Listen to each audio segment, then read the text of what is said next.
I think it's pretty obvious that drinking, doing drugs, things like that, of course they hide any problems that you may have. So any, like, say, emotional issues that one might have, or just problems in life that somebody might have, I think that can go without saying because we're all pretty familiar with that.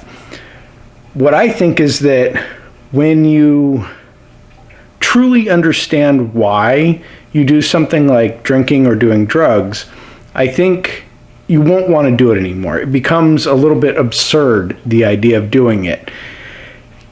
And I usually beat up on alcohol quite a bit because it's the most pervasive, it's the most normalized, and the most destructive thing that we generally see people doing. And so there's all kinds of reasons why people drink, and a lot of them, aren't really obvious. Some of them are obvious. But if you ask somebody, why do you drink? A lot of times you'll get, because I like to, because it makes me feel good. And so what we want to do, if you have an interest in growing as a person, and that doesn't necessarily mean leaving the drug or the alcohol behind, but I think that's sort of a side effect that will happen when you grow as a person.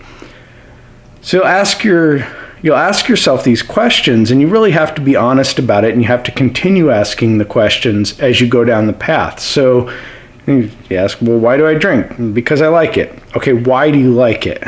And, oh, well, because it helps me relax. Okay, so why can't you relax without it? Why is that a necessary thing in order for you to relax? Why can't you just do it without it? Is there something that is unresolved, like maybe an issue with your job that you could take care of? You could find a different role at work. You could find a different job, a different career, something like that, if it's really bothering you that much.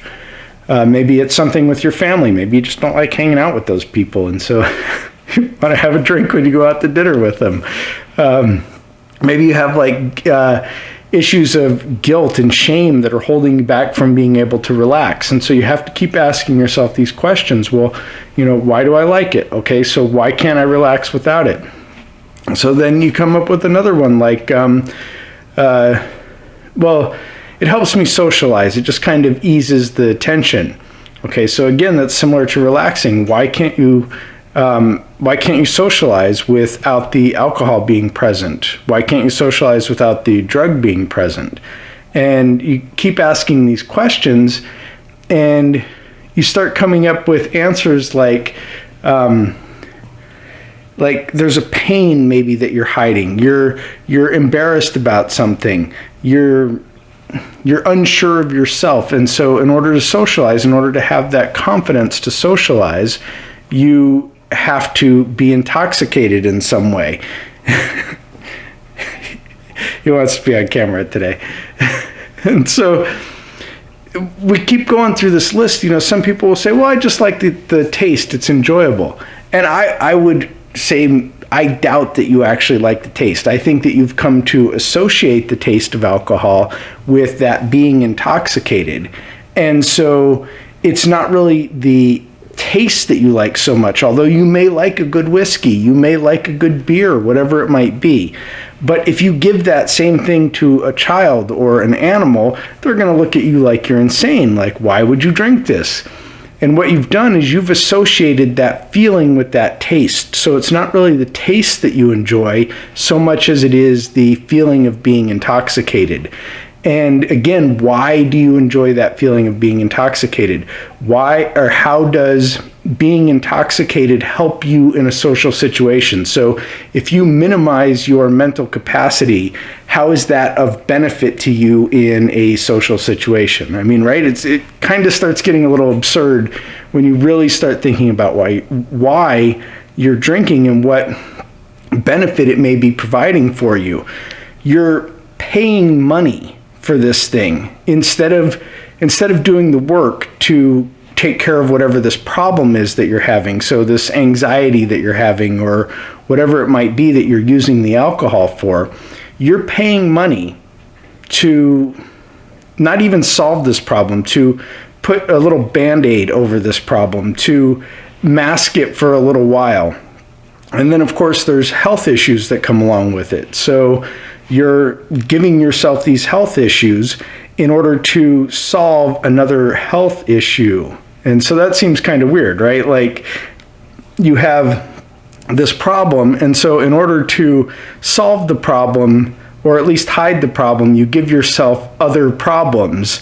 And it just, I mean, it really gets weird. It's like you start to think, well, why would I do this at all? And even more absurd, you're paying money to give yourself health problems that come from the alcohol, and to diminish the value of the time that you're spending in order to hide another problem. I mean, it seems really weird. So this is why I don't really drink anymore, is because of this. I thought through all this stuff. I'm like, well, why am I doing this? Why do I even like to have a beer? And it turns out that it really doesn't make any sense. It's this just weird cycle that you put yourself in, because every time you have that drink, you're kind of saying, well, I can't do this without this drink. So you're turning it into a crutch, a necessity. You sort of weaken yourself every single time that you do it. And so you become weaker. The drug, the alcohol, becomes stronger. It becomes a bigger part of your life. And even when we come to like psychedelics, well, people will do psychedelics and say, oh yeah, but that's for growth. Well, okay, so why can't you grow without them?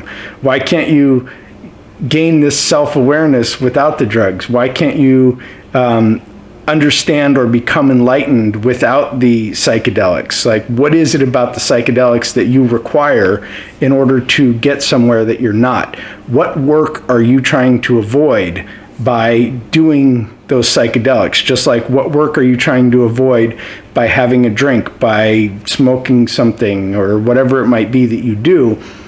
I just highly recommend against it, because, like I said, it just keeps telling you things like, I'm weak. I don't value my time on this earth, so I'm going to diminish that time.